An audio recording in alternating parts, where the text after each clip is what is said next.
5 شوال اس مہینے کی 5 تاریخ ہجرت کو 3را سال تھا۔ کفار کا لشکر 3000 افراد پر مشتمل، جو سارے کے سارے جنگ لڑنے کے ماہر، 700 زیرہ پوش، 200 گھڑ سوار، 3000 اونٹ، یہ سب سامان لے کر مدینہ طیبہ کی چھوٹی سی بستی پر حملہ کرنے کے لیے روانہ ہوئے۔ یہ تعداد مسلمانوں کے لشکر سے 5 گنا زیادہ تھی۔ بدر میں 3 گنا اور احد میں 5 گنا زیادہ تھی۔ مسلمانوں کے پاس اسلحہ بھی نہیں تھا،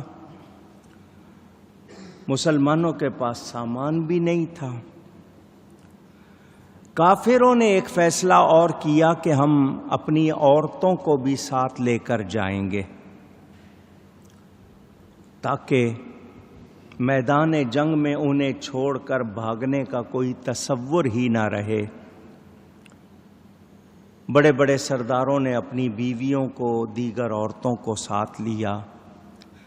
ہند بنت عتبہ ابو سفیان کی بیوی، ام حکیم بنت حارث اکرمہ کی بیوی، اور فاطمہ بنت ولید، برزہ بنت مسعود، صفوان بن امیہ کی بیوی، اور ریتا عمر بن عاص کی بیوی، طلحہ بن ابی طلحہ، اور دیگر بڑے بڑے لوگوں نے اپنی عورتوں کو بھی ساتھ لے لیا۔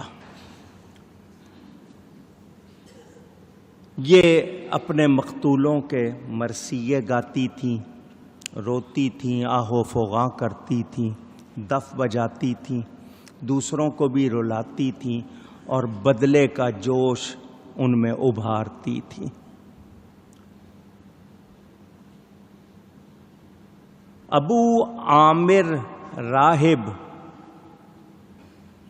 یہ بھی اپنے 50 ساتھیوں سمیت ابو سفیان کے لشکر میں شامل تھا۔ یہ وہ شخص تھا، قبیلہ اوس سے اس کا تعلق تھا۔ حضور صلی اللہ علیہ وسلم کی ہجرت سے پہلے یہ راہبانہ زندگی بسر کرتا تھا۔ حضور کی آمد کا منتظر تھا۔ اس نے نبی آخر الزمان کی جو نشانیاں پڑی ہوئی تھیں، یہ کہتا تھا وہ بہت جلد آنے والے ہیں۔ جب حضور صلی اللہ علیہ وسلم تشریف لائے تو اس کی عقیدت اچانک بدل گئی، اور یہ حضور صلی اللہ علیہ وسلم کو پہچاننے کے باوجود ایمان نہیں لایا، بلکہ اس نے کہا کہ میں مدینہ چھوڑ کر کہیں اور چلا جاتا ہوں۔ جب لشکر کفار نبی کے مقابلے پر آنے کے لیے روانہ ہوا تو یہ بھی اپنے 50 یا 70 افراد کے ساتھ اسی نبی جس کا انتظار کر رہا تھا، جن کی شان بیان کرتا تھا، ان سے لڑنے کے لیے آ گیا۔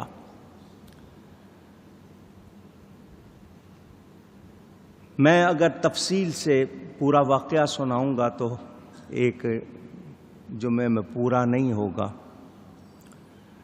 کفار کا لشکر مدینہ طیبہ کی طرف بڑھتا رہا۔ ایک بات آپ کو سنا رہا ہوں۔ ان لوگوں کا گزر، جب یہ مکہ سے آئے تو ابوا کی بستی سے ان کا گزر ہوا۔ ابوا، الف بے واو الف، ابوا۔ ہند جو ابو سفیان کی زوجہ تھی، اس کے دماغ میں یہ بات آئی، کہنے لگی اس بستی میں مسلمانوں کے نبی کی والدہ کی قبر ہے، حضرت سیدہ آمنہ رضی اللہ تعالی عنہا کی۔ کہنے لگی تم اسے تلاش کرو، قبر کھودو، ان کا جسم نکالو۔ اگر جنگ میں تمہارے کچھ آدمیوں کو مسلمان قیدی بنا لیں تو ان کا فدیہ درہم اور دینار کی صورت میں دینے کی بجائے ہم حضرت آمنہ کے جسم کو کاٹ کر ایک ایک ٹکڑا کاٹ کر دیں گے، معاذ اللہ، اللہ کی پناہ، اور اپنے قیدی آزاد کرائیں گے۔